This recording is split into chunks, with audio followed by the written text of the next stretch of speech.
کس کی صحبت آخرت میں کام آئے گی اور کس کی صحبت آخرت میں کام نہیں آنے والی، اس کا فیصلہ کیسے کر سکتے؟ اس کی ایک بڑی آسان سی کسوٹی ہے، جس کی صحبت میں بیٹھیں اور خدا یاد آ جائے اور اس کی یاد اتنی شدت اختیار کر جائے کہ اٹھنے کو جی نہ کہے، سمجھ لیں وہ اچھا دوست ہے۔ اور جس کی صحبت میں بیٹھیں اور خدا بھول جائے، سمجھ لیں یہ اشرار ہیں۔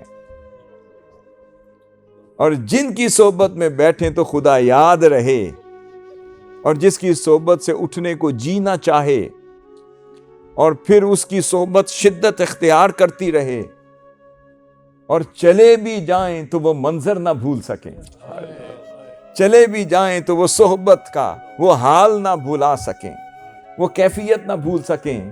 وہ ایک حسین ایسا میری زندگی میں آیا تھا کہ جس کے حسن کے تذکرے سے میری زبان تھکتی ہی نہیں، اسے دوست کہتے ہیں۔